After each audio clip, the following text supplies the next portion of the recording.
تمام نبیوں کے ساتھیوں سے زیادہ جو فوقیت اللہ نے عطا فرمائی ہے وہ نبی کے صحابہ کو دی ہے۔ ایک آدمی میدان جہاد میں رسول اللہ صلی اللہ علیہ وسلم کے پاس آیا جو کافروں کی طرف سے لڑ رہا تھا اور کہنے لگا اے محمد صلی اللہ علیہ وسلم، اگر میں کلمہ پڑھوں مجھے کیا ملے گا؟ فرمایا کہ اگر کلمہ پڑھے گا تو اس کے بدلے تجھے اللہ ملے گا، تجھے جنت ملے گی، تجھے اللہ کی رضا ملے گی۔ زبان سے گواہی دی اشہد ان لا الہ الا اللہ واشہد ان محمدًا عبدہ ورسولہ۔ کلمہ پڑھا مسلمان ہو گیا۔ پہلے نبی کے خلاف لڑ رہا تھا، اب نبی کے ساتھ ہو کر کافروں کے خلاف لڑنے لگا۔ چند لمحوں میں میرے نبی کا دیدار کیا، چند لمحوں کی آپ کی صحبت اختیار کی اور میدان جہاد میں لڑتے لڑتے شہید ہو گیا۔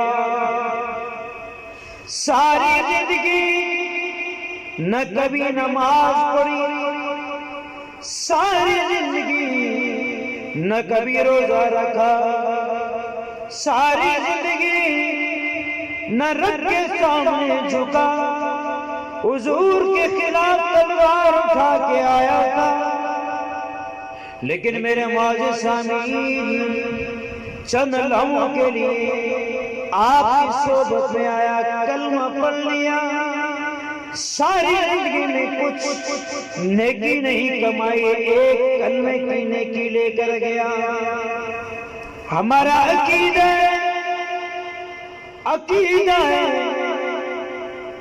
اور ڈنکے کی چوٹ پر عقیدہ ہے کہ جس نے چند لمحوں کی نبی کی زیارت کی، صحبت اختیار کی، کلمہ پڑھا، تمام دنیا کے غوث قطب ابدال اولیاء اللہ سے زیادہ بہتر کیا ہے؟ تمام دنیا کے غوث قطب اولیاء اللہ ابدال جتنے ولایت کے درجے ہیں سب سے بہتر ہے۔ کبھی زندگی میں نماز نہیں پڑھی پھر بھی بہتر ہے، کبھی زندگی میں روزہ نہیں رکھا پھر بھی بہتر ہے۔ کیوں؟ کہ جو میرے نبی کے ساتھ ٹچ ہو جائے وہ ساری کائنات میں انبیاء کے بعد بہتر ہے۔ بات سمجھ آئی؟ ہاں، چند لمحوں کی صحبت اللہ کے نبی کی آپ کو حاصل ہوئی صحابی کو۔ بات سمجھ آ رہی ہے؟ ایک نیکی کلمے کی ہے، لیکن پھر بھی تمام رات عبادت کرنے والے وہ لوگ بھی ہیں جنہوں نے 40 سال عشاء کے وضو سے فجر کی نماز پڑھی ہے، جنہوں نے 40 سال تک لقمہ چھوڑ دیا کھانے کا کہ روٹی چبانے کی وجہ سے کیا ہوتا ہے؟ ٹائم ضائع ہوتا ہے، اللہ نہیں ہوتا، اللہ کا ذکر چھوٹ جاتا ہے۔ 40 سال ستو پھانکا ہے، اتنی عبادت اللہ کی ہے، رب کعبہ کی قسم، ان کی عبادتیں اپنی جگہ، ان کا درجہ ولایت کا اپنی جگہ، لیکن جس نبی کے ساتھ ایک منٹ گزارا ہو مثال کے طور پر ہے جی، نبی کا صحابی ایک منٹ میں بن گیا ہو، ساری دنیا کے سجدے، ساری دنیا کی ولایت کو اکٹھا کر لو، اس صحابی کے پاؤں کے خاک کے برابر نہیں ہے جس نے نبی کے ساتھ 2 منٹ گزارے۔ بات سمجھ میں آ رہی ہے؟ نبی کی جماعت، نبی کی جماعت۔ پوچھا گیا غالباً عبداللہ بن مبارک سے رحمت اللہ علیہ کہ عمر بن عبدالعزیز افضل ہیں یا امیر معاویہ افضل ہیں؟ فرمایا کیا سوال کرتے ہو، کیا سوال کرتے ہو؟ امیر معاویہ میرے آقا کے ساتھ میدان جہاد میں گیا ہو اور اس کے گھوڑے کے ناک میں دھول غبار لگنے سے جو گندگی جمع ہوئی ہو، عمر بن عبدالعزیز اس گندگی کے برابر میں نہیں ہے، تم عمر بن عبدالعزیز کو امیر معاویہ کے ساتھ میچ کرتے ہو؟ وہ گندگی جو گھوڑے کے ناک میں جمع ہوئی ہو، عمر بن عبدالعزیز وہ ہے جن کو خلیفہ ثانی حضرت عمر کا ثانی کہا جاتا ہے، عمر ثانی ہے۔ کیا عبادت، کیا اللہ سے تعلق، آپ کے سامنے میں نے ان کی داستان سنائی، اور انشاءاللہ ابھی ایک عنوان آنے والا ہے، اس پہ بھی میں آپ کو سناؤں گا انشاءاللہ۔ کتنی قربانی دی، لیکن اس کے باوجود کیا فرمایا کہ امیر معاویہ کے گھوڑے کے ناک میں جو گندگی ہے عمر بن عبدالعزیز اس کے بھی برابر نہیں ہے۔ کیوں؟ اس لیے کہ معاویہ میرے نبی کے صحابی ہیں، معاویہ وہ کاتب وحی ہیں، وہ کاتب قرآن ہیں، آپ ان کے برابر کر رہے ہیں؟ نہیں۔ تو میرے بھائیو، اللہ نے جو اپنے نبی کو جماعت عطا فرمائی ہے، اس جماعت کو صحابہ اکرام کی جماعت کہا جاتا ہے۔ اس عنوان کو اس لیے بیان کرتے ہیں، دیکھیں آج کمپنی میں آپ جاؤ نا، کمپنیوں میں کسی جگہ جاؤ، ان ملعونوں نے، ان بدگماشوں نے، ان بے غیرتوں نے اپنے لوگوں کے کان ایسے بھرے ہوتے ہیں، ان کا ایک ادنا سا آدمی بھی اگر ہمارے اچھے خاصے پڑھے لکھے آدمی کے سامنے آ جائے تو اس کو گھما دیتا ہے۔ کیوں؟ اس لیے کہ ان کے خبیثوں نے ان کی تربیت کی ہوتی ہے، ان کو سمجھایا ہوتا ہے۔ ہاں، کیا سمجھایا ہے؟ فتح کا مسئلہ سمجھایا ہے۔ کیا سمجھایا ہے؟ اللہ کے نبی قلم مانگ رہے ہیں، کاغذ مانگ رہے ہیں، عمر نے منع کر دیا۔ کیوں منع کیا؟ بس اس بات میں گستاخی سمجھائی ہے۔ ہمارا آج کا مسلمان اس کو یہ باتیں جب اس کے سامنے کی جائے، خدا کی قسم کھا کے کہہ رہا ہوں، ہمارے ایک رشتہ دار ہے، وہ بیچارہ ان کی باتوں سے اتنا متاثر ہو گیا، مجھے خطرہ ہے کہیں ان میں نہ چلا جائے، اس لیے یہ باتیں بیان ہوتی ہیں۔ لوگ کہتے ہیں ہمیشہ صحابہ کی باتیں ہوتی ہیں، ہمیشہ یہ باتیں ہوتی ہیں، وہ بھائی اس لیے کی جاتی ہیں تاکہ ہمیں پتہ تو ہو صحابہ ہیں کون، تاکہ ہمیں معلوم تو ہو ان کی زندگی کیا ہے۔ آج فٹ بالروں کا نام معلوم ہے، کون فٹ بالر، کس کی کیا حیثیت ہے، کس کا کیا مقام ہے، سب کو جانتے ہیں۔ آج ان کی ہسٹری بھی جانتے ہیں، اس کے نام بھی جانتے ہیں، اس کا کردار بھی جانتے ہیں، سب کچھ جانتے ہیں، سب کچھ جانتے ہیں۔ کون سا کھلاڑی کس کیٹیگری کا مالک ہے، پاکستان کی کھلاڑیوں کے کیا نام ہیں، آج بچے سے پوچھو وہ بتائے گا۔ انڈیا کی کھلاڑیوں کے کیا نام ہیں، آج کسی بچے سے پوچھو وہ بتائے گا بیٹسمین کون ہے، وٹ کیپر کون ہے، بولنگ کرانے والے کون ہیں۔ بنگلہ دیش ہو، ساؤتھ افریقہ ہو اور نیوزی لینڈ ہو، انگلینڈ ہو، جو بھی ہو، آج ان کے کھلاڑیوں کا نام پتہ کرو، ہمارے نوجوانوں کو پتہ ہے۔ آج ان کو یہ پوچھو ابو بکر کا اصل نام کیا ہے، نہیں پتہ ہے؟ ماں سوائے مولوی صاحب کے بتاؤ، آپ میں سے جتنے ساتھی یہاں بیٹھے ہوئے ہیں، ابو بکر کا اصل نام کیا ہے؟ رضی اللہ تعالیٰ۔ بولو بھائی کیا نام ہے؟ صدیق تو لقب دیا اللہ کے نبی، کیا نام ابو بکر؟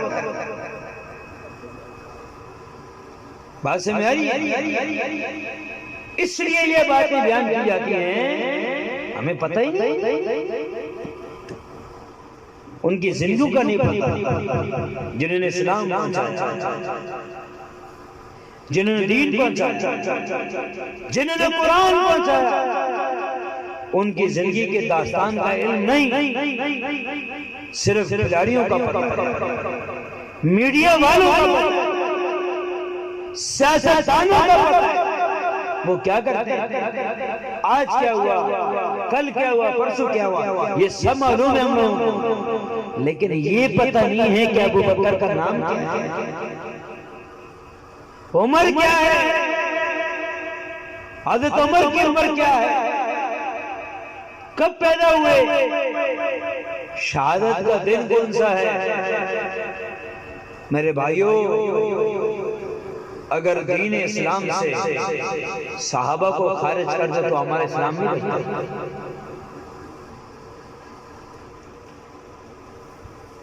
جن کی صفات میرے اللہ نے قرآن میں بیان کی اور ان کے ایمان کو میرے رب نے قرآن میں معیار بنایا، وَإِذَا قِيلَ لَهُمْ آمِنُوا كَمَا آمَنَ النَّاسُ، جب لوگوں سے کہا گیا ایسے ایمان لاؤ جیسے لوگ میرے نبی کے صحابہ ایمان لائے، ایسے تم ایمان لاؤ، کیا کہا، قَالُوا أَنُؤْمِنُ كَمَا آمَنَ السُّفَهَاءُ، کیا ہم ایسے ہی مان لائے ہیں؟ نعوذ باللہ، وہ کہنے لگے جیسے یہ بیوقوف لائے، نبی کے صحابہ کو بیوقوف کہا، کیا کہا، بیوقوف کہا، میرے رب کو جلال آیا، میرے اللہ کے جلال کو تجلی آئی، اللہ نے کیا فرمایا، الا الا الا، کس موقع پہ استعمال کیا جاتا ہے، جب کوئی کسی کے ساتھ گرم ہو جائے، کیا کہتے ہیں، خبردار خبردار، ایسے ہی ہوتا ہے نا، لڑائی ہو، جھگڑا ہو، غصے کا موقع ہو تو کیا دیں، الا خبردار، کیا فرمایا، الا انہم ہم السفہاء ولکن لا یعلمون، خبردار، اللہ فرما رہے ہیں خبردار، میرے نبی کے صحابہ کو بیوقوف کہنے والوں وہی بیوقوف ہیں، کیا ہیں، میرے نبی کے صحابہ کو بیوقوف کہنے والے کون ہیں، بیوقوف۔ یہاں سے دو باتیں ثابت ہوتی ہیں، پہلی بات یہ ہے میرے رب نے صحابہ کی ایمان کو معیار بنا کے بتایا، ایمان لانا ہو تو کیسے لاؤ، بولو بھائی کیسے لاؤ ایمان، صحابہ جیسے ایمان، پہلی بات، اور دوسری بات یہ ہے اس آیت کے ماتھے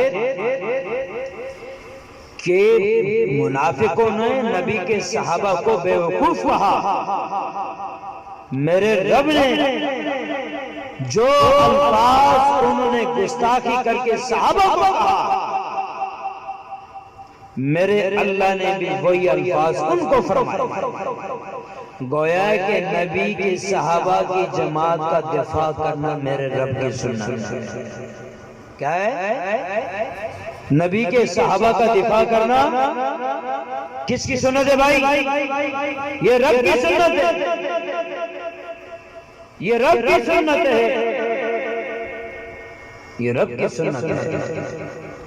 نبی کی جماعت کا دفاع کرنا.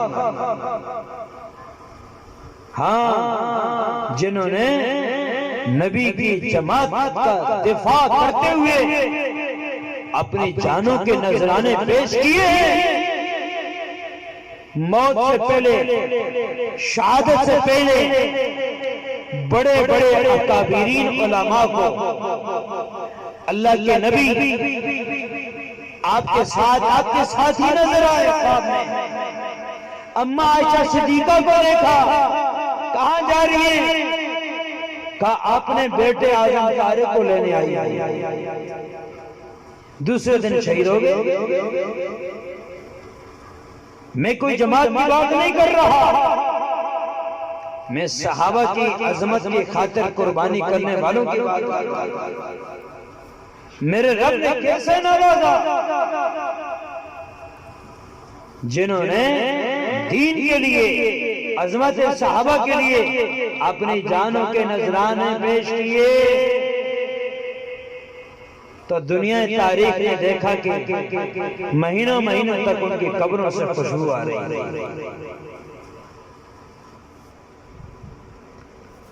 تو نبی کی جماعت کا دفاع کرنا یہ رب کی سنت ہے بھائی. یہ رب کی سنت ہے. تو ایمان کو معیار بنایا. فَإِنْ آمَنُوا بِمِثْلِ مَا آمَنْتُمْ بِهِ فَقَدْ اهْتَدَوْا. اگر ایسے ایمان لائے جیسے تم نبی پر ایمان لائے ہو تو کیا ہوگا؟ پھر وہ لوگ ہدایت کو پا جائیں گے. کس کو پائیں گے؟ ہدایت کو پا جائیں گے. یہاں میرے رب نے پھر ایمان کو معیار بنایا.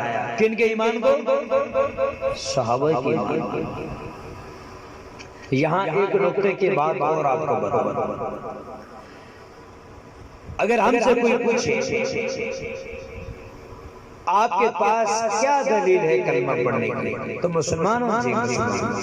کوئی گواہ ہے؟ بھائی گواہی تو میرے پاس کلمہ ہی ہے، لا الہ الا اللہ محمد رسول اللہ. بات سمجھ رہی ہے؟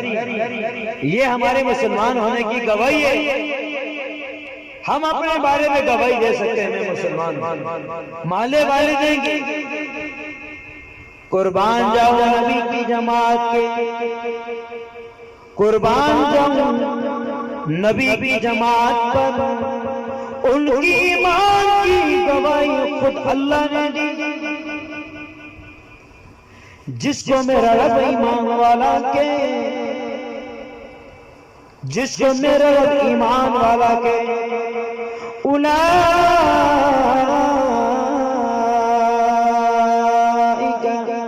ہم المؤمنون حقا. یہ سچے پکے ایمان والے ہیں. کیا ہے؟ یہ سچے پکے ایمان والے ہیں. کن کی گواہی دے رہا اللہ؟ نبی کے صحابہ جن کو اللہ کا پیغمبر اور خود خالق کی کائنات ایماندار کہے تو ان کو مرتد اور کافر کہنے والا خود مرتد اور کافر ہے. ان کی ایمان کی گواہی کس نے دی؟ اللہ نے. اللہ کے نبی فرماتے ہیں اصحابی کالنجوم، میرے صحابہ ستاروں کی مانند. کیسے؟ ستاروں کی مانند. کیوں مثال دی ستاروں کی؟ آپ جانتے ہیں پہلے دور میں تو راستے معلوم کرنے کے لیے انٹرنیٹ تو نہیں ہوتا تھا نا. یہاں سے گھومنا ہے، ایسے کرنا ہے، ایسے کرنا ہے. گوگل میں ساری بات سے راستے بتاتے ہیں. تو کیا کرتے تھے لوگ؟ سفر طے کرتے تھے ستاروں کو دیکھ دیکھ کے اور باقاعدہ اس کے علم سیکھتے تھے. ستاروں کو دیکھ کر چلتے تھے، تو ستاروں کو دیکھ کر لوگ منزل مقصود تک پہنچ رہے ہیں۔ میرے نبی نے فرمایا تمہیں اگر منزل مقصود تک پہنچنا ہے میرے صحابہ کے پیچھے چلو، تمہیں میرا رب منزل مقصود تک پہنچا۔ ہاں بات سمجھ آ رہی ہے؟ ہاں یہ نہیں فرمایا کہ میرے صحابہ چاند کی مانند ہیں، بات سمجھ آ رہی ہے؟ چاند کی مانند ہیں، کیوں؟ چاند گھٹتا بھی ہے، بڑھتا بھی ہے، اوپر نیچے، غائب بھی ہو گیا۔ ستارے غائب نہیں ہوتے، ستارے غائب نہیں ہوتے، جیسے ستارے آسمان کے ساتھ لازم ہیں، کبھی آگے پیچھے نہیں ہٹیں گے، ایسے صحابہ نبی کے ساتھ لازم ہیں، کبھی نہیں ہٹیں گے۔ بات سمجھ آ رہی ہے؟ تو میرے محترم بھائیوں، ان کی ایماندار ہونے کی گواہی اللہ نے آج دیکھیں نا، بڑی نقطہ کی بات کرنے لگا ہوں آپ کے سامنے۔ آج اگر کوئی بچہ قرآن کا حافظ بنتا ہے، اپنے سینے میں قرآن محفوظ کر لیتا ہے، لوگ بڑی خوشی سے اس کو ہار پہناتے ہیں، اس کو تحفے تحائف دیتے ہیں، اس کو اکرام اور اعزاز کے ساتھ نوازتے ہیں۔ اگر اور سے کوئی سوال کرے اے میرے بھائی کیوں اتنی محنت اور مشقت کر رہا ہے، کیوں اتنا پیسے لگا رہا ہے، وہ کہتا ہے کہ کیوں عزت نہ کروں، کسی اللہ کے قرآن کو اپنے سینے میں محفوظ کیا ہے۔ تو پھر مجھے کہنے دیجئے جس بچے نے قرآن کو اپنے سینے میں محفوظ کیا، تم اتنا اس کو عزت دیتے ہو کہ اسے ہار پہناتے ہو، اسے پھول پہناتے ہو، اس کو اکرام اعزاز کے ساتھ لے جاتے ہو، کیوں؟ کہ انہوں نے قرآن کو اپنے سینے میں محفوظ کیا۔ تو پھر مجھے کہنے دیجئے وہ لوگ کتنی عزتوں کے مالک ہوں گے کہ جن کو قرآن نے اپنے سینے میں محفوظ کیا، جن کو قرآن نے اپنے سینے میں محفوظ کیا، وہ کون ہیں؟ صحابہ۔ کون ہیں؟ صحابہ۔ انہیں کو تو قرآن کا اولئک هم المؤمنون، اولئک هم المؤمنون حقا، کس کے بارے میں فرمایا؟ اولئک هم المفلحون، کس کے بارے میں فرمایا؟ صحابہ کے متعلق۔ اولئک هم الفائزون، کس کے بارے میں فرمایا؟ صحابہ کے متعلق۔ اولئک هم الراشدون، کس کے متعلق فرمایا؟ صحابہ کے متعلق۔ محمد رسول اللہ والذین معه اشداء علی الکفار۔ اللہ، خدا کی قسم ایسا لگ رہا ہے کہ جیسے اللہ بھی پیار کر رہا ہے یہ الفاظ استعمال کرتے ہوئے، اشد علی الکفار، میرے محمد والذین معه، اور وہ جو ان کے ساتھ ہیں، کون؟ میرے رب نے یہ جملہ کہہ کر قیامت کی صبح کو یہ ثابت کر دیا جو نبی کے ساتھ ٹچ ہو گیا وہ قیامت تک صحابی ہے، وہ قیامت تک صحابی ہے۔ اور آج جن کو میرے نبی نے اپنی زبان سے فرمایا ابو بکر فی الجنہ، عمر فی الجنہ، عثمان فی الجنہ، علی فی الجنہ، سعید فی الجنہ، ابو عبیدہ بن جراح جنتی، زبیر بن عوام جنتی۔ 10 صحابہ کو اللہ کے نبی نے دنیا میں خوشخبری دی، کہاں کی؟ جنت میں خوشخبری دی۔ لیکن آپ کو اس لیے کہہ رہا ہوں جو کرتا ہے وہ کرے، قیامت کے دن اللہ کے سامنے سب کو پیشی ہو جائے گی۔ آپ کو اس لیے کہہ رہا ہوں کہ ہمارے لوگوں کو پتہ نہیں ہوتا، ہمارے لوگوں کو پتہ نہیں، کئی لڑکے بیچارے کمپنی میں متاثر ہو کر ونعوذ باللہ صحابہ کرام کو برا بلا کہہ رہے ہیں، یقین جانو کئی لوگ ایسے۔ تو زبیر رضی اللہ تعالی عنہ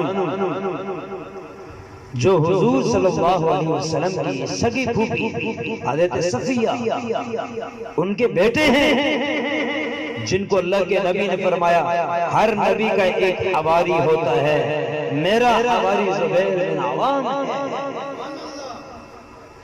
بدر کے میدان میں اترے اور کافروں کو جنہوں نے زرعی پہنی ہوئی تھی، لوہے کے کھوٹ پہنے تھے، ان کو کوئی نہیں مار سکتا، تو صفیہ کا بیٹا آگے نکلا زبیر بن عوام اور ایسی ضرب لگائی اس معلوم کافر کو کہ تلوار کے دندان آگے سے کند پڑ گئے اور ایک بار سے اس کو موت کے گھاٹ اتار دیا، موت کے گھاٹ اتار دیا۔ جن کے متعلق اللہ کے نبی نے فرمایا تھا اے اللہ اگر یہ تھوڑی سی جماعت اگر آج کے دن شہید ہو گئی تو قیامت تک تیرا نام لینے والا کوئی نہیں ہوگا۔ اس میں ابو بکر بھی تھے، عمر بھی تھے، زبیر بن عوام بھی تھے۔ زبیر بن عوام جو حضرت ابو بکر کے داماد ہیں، حضور کی پھوپھی کے بیٹے ہیں، آج 2021 میں ان کو بھی جہنمی کہا، نعوذ باللہ من ذالک، جہنمی کہ زبیر بن عوام کو جہنم، جن کو اللہ کا پیغمبر جنت کی خوشخبری دے، کیا خیال ہے وہ جہنم میں جا سکتا ہے؟ رب کعبہ کی قسم آسمان نیچے آ جائے زمین اوپر چلی جائے ممکن ہے، لیکن نبی جس کو جنتی کہے وَمَا يَنْطِقُ عَنِ الْهَوَىٰ، اپنی طرف سے کوئی بات نہیں کرتے، وہ تو اللہ کی طرف سے وحی جو اترتی ہے اس پر بات کرتے۔ تو میرے رب نے دکھائے نا سارے مناظر، اس سے فرمایا جنتی، تو کیا فرمایا وَالَّذِينَ مَعَهُ اشداء علی الکفار، کافروں پر بڑے سخت ہیں، کیا ہے؟ کافروں پر بڑے سخت ہیں۔ ہاں کافروں میں منافق بھی آتے ہیں، منافق بھی کافروں میں، یہ وہ تو کافر سے بھی بدتر ہے، ظاہری کلمہ پڑھنے کے کیا فائدہ ہے؟ حضرت عمر کا واقعہ نہیں ہے، یہودی آیا، منافق آیا حضور کے پاس فیصلہ کرانے کے لیے، آپ نے فیصلہ یہودی کے حق میں دیا، ہاں نہیں مانا، حضرت ابو بکر کے پاس فرمایا جو فیصلہ میرے نبی نے فرمایا میرا بھی وہی، میں تبدیل کروں آپ کے فیصلے سے۔ عمر تو کافروں پہ بڑے ان کے پاس چلتے ہیں. حضرت عمر کے پاس آئے، بات چیت ہوئی، کیا ہوا؟ اللہ کے نبی نے اس یہودی کے حق میں فیصلہ کیا ہے. حضرت عمر نے منافق سے فرمایا انتظار کر، فیصلہ کرتا ہوں. گئے اور تلوار لے کے آئے اور اس کی گردن آ کے مار دی. فرمایا کہ جو میرے نبی کے فیصلے کو نہ مانے عمر کی تلوار اس کا فیصلہ کرے گی. جو نبی کے فیصلے کو نہ مانے تو عمر کی تلوار اس کا فیصلہ کرے گی. ہاں تو کیا فرمایا؟ اشداء علی الکفار، یہ کس کے متعلق ہے؟ صحابہ کے متعلق. رحماء بینہم، آپس میں رحم دلیں. کیا ہے؟ آپس میں رحم دلیں. کیسے رحم دلیں؟ فضائل اعمال میں پڑھا ہوگا نا، ایک وہ چھوٹی چھوٹی باتوں پر صدیاں لڑائی چلتی تھی، لیکن پیغمبر کی محنت سے وہ دن بھی دیکھنے کو ملا کہ ایک بکری کی سری 7 گھروں میں چکر لگا کے اسی کے پاس آگے جس نے دی تھی، اور میدان جنگ میں اپنے چچا بھائی کو پانی دینے گئے. باقی اور بھی تڑپ رہے تھے، انہوں نے آگ کی آواز نکالی تو فرمایا کہ مجھے چھوڑ دو، میرے بھائی کے پاس چلے جاؤ. اس کے پاس چلے گئے تو دوسرے صاحب دم توڑ رہے تھے تو ان کے پاس پہنچے تو اللہ کو پیارے ہو گئے. دوسرے کے پاس آئے تو وہ بھی اللہ کو پیارے ہو گئے. اپنے چچا بھائی کے پاس واپس آئے تو وہ بھی اللہ کو پیارے ہو گئے. اتنے آپس میں رہن دل ایک موت کے پانی پر لڑائی ہوتی تھی کہ تیرے جانور نے میرے جانور سے پہلے کیوں پانی پی لیا. آج وہ وقت بھی دنیا کو دیکھنے کو مل رہا ہے کہ آیا اپنی جان تو جائے کوئی پرواہ نہیں، میرا ساتھی پیاس کی شدت میں نہ مر جائے.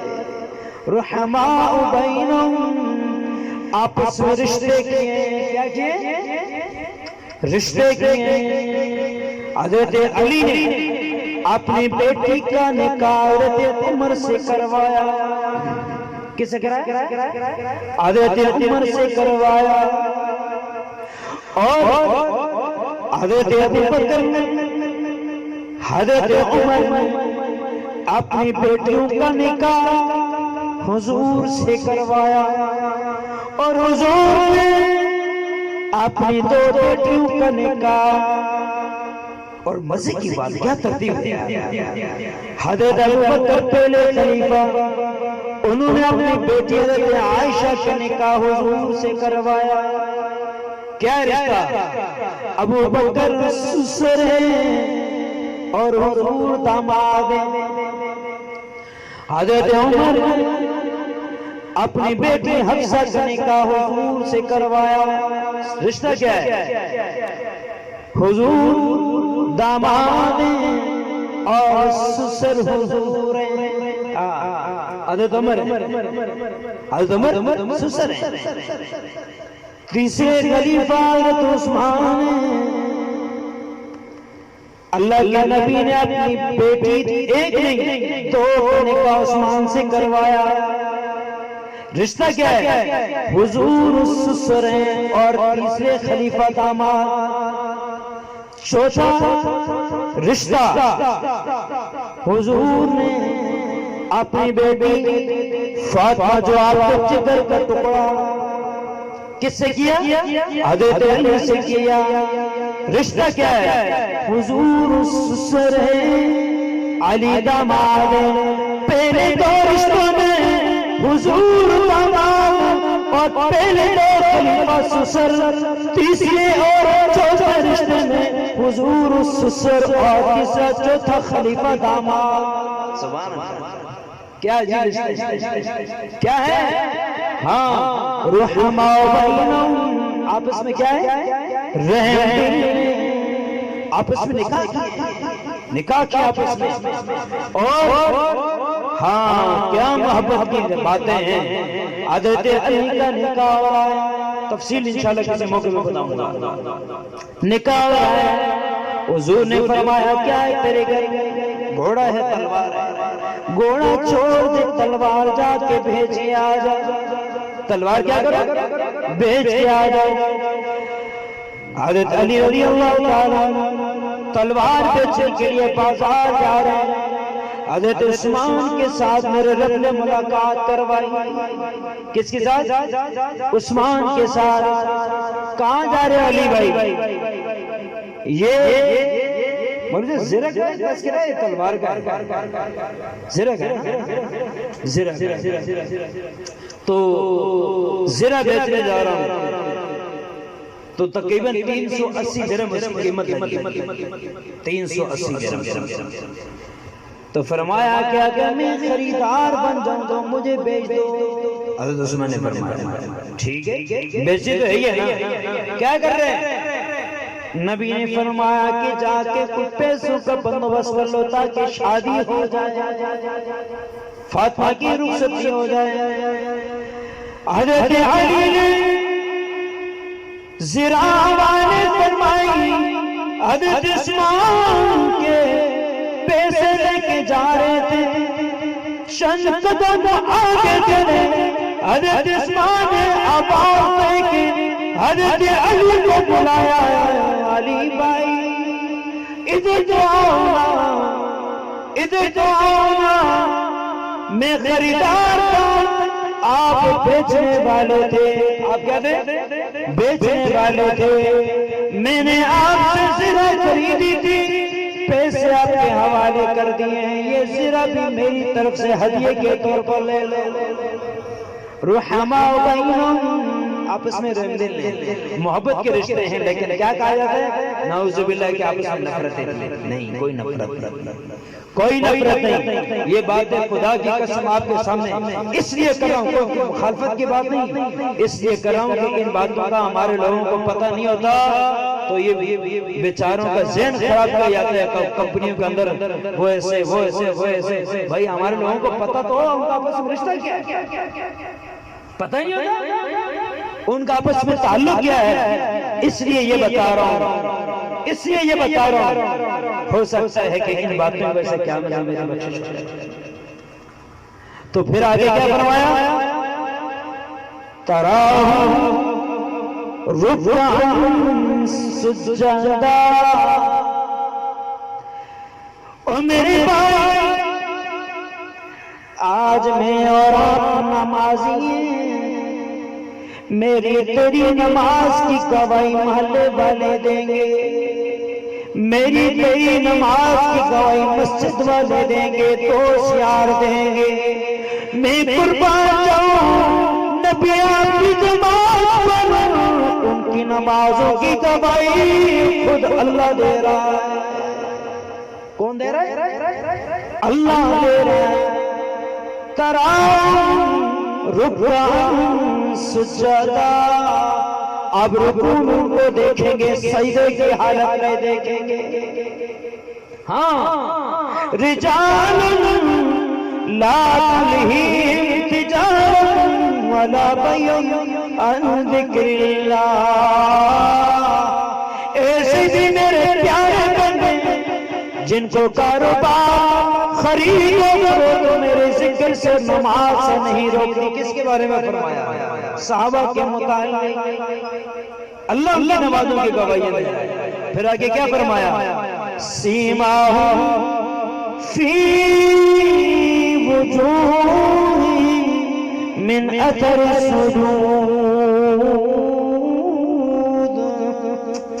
اللہ اکبر کبیرہ. رب العالمین نے فرمایا وہ ایسے مخلص نمازی ہیں، اگر ان کی نمازوں کے تذکرے اللہ فرمایا ہے، اللہ گواہی دے رہا ہے، تو تم بھی اپنی نگاہوں سے دیکھ سکتے ہو کہ ان کے پیشانیوں پر کثرت سجدہ کرنے کی وجہ سے نشان پڑے ہوئے ہیں۔ کیا پڑے ہوئے ہیں؟ نشان پڑے ہوئے ہیں۔ ہاں، اور یہ بات صرف قرآن کی نہیں، ذَلِكَ مَثَلُهُمْ فِي التَّوْرَاةِ وَالْإِنْجِيلِ، یہ مثالیں صرف قرآن میں نہیں، میرے رب نے ہزاروں سال پہلے تورات اور انجیل والوں کو بھی یہ باتیں بتا دی تھی کہ نبی کی جماعت میں آنے والی ہے، ان کا ایسا سال ہو۔ ان کی مثالیں پہلے اللہ نے بیان فرمائی۔ تو میرے محترم بھائیو دوستو، صحابہ کرام وہ ہیں جن کی وجہ سے دین ملا، شریعت ملی، قرآن ملا۔ آخری بس دو چار باتیں کرتا ہوں، اس کے بعد پھر مراقبہ کرتے ہیں۔ دیکھیں قرآن کو جمع کرنے والے کون ہیں؟ حضرت ابو بکر۔ رائے دینے والے کون ہیں؟ حضرت عمر۔ اور قرآن کو ایک ہی قرأت میں لکھوانے والے کون ہیں؟ حضرت عثمان۔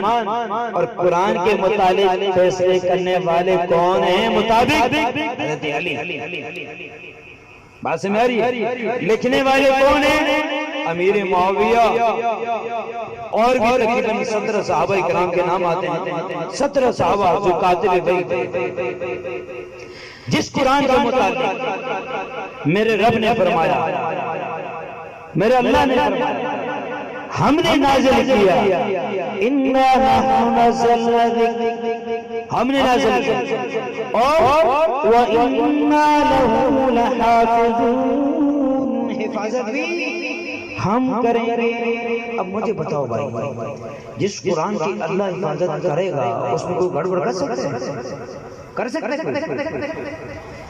نعوذ باللہ من ذالک۔ یہ ہم مسلمانوں کا میرا رب امتحان لے رہا ہے، خدا کی قسم مجھے لگے ہم مسلمانوں کا امتحان لیا جا رہا ہے۔ کیا امتحان ہے؟ جس کتاب کو ابو بکر نے، عمر نے، عثمان نے، علی نے، طلحہ نے، زبیر نے، تمام صحابہ اس کو پڑھا، محفوظ کیا، اس میں کسی کو گنجائش ہے؟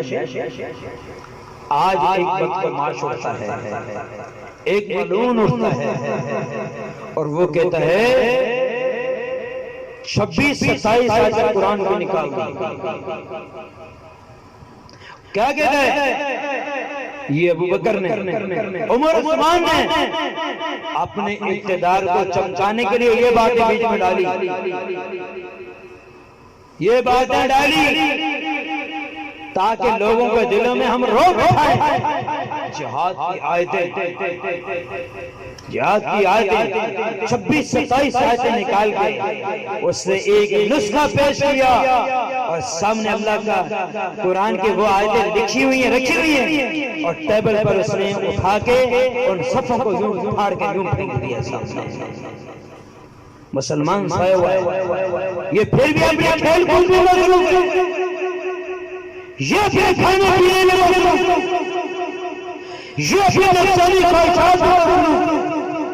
او میرے بھائی، کل قیامت کا دن ہو، حشر کا میدان ہو، ادھر سامنے اللہ کی عدالت ہو، ادھر رسول اللہ ہو، ادھر سارے صحابہ کھڑے ہو کہ جنہوں نے اللہ کے قرآن کو محفوظ کرنے کے لیے اپنی جانوں کے نذرانے دیے تھے، انہوں نے قرآن کو محفوظ کرنے کے لیے کیا کیا قربانیاں دی تھی۔ آج اتنے عرصے کے بعد جب اس قرآن کے اندر کوئی تبدیلی آتی ہے اور مسلمان خاموش ہو کر بیٹھا ہے، کیا ہوگا تیرے ایمان کا؟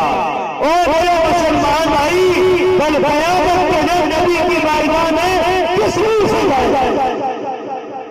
کس منہ سے جائے گا کل قیامت کے دن؟ صرف اپنی دکان چمکا رہے، اپنی ملازمت چمکا رہے، اپنے کھیل کود کو چمکا رہے۔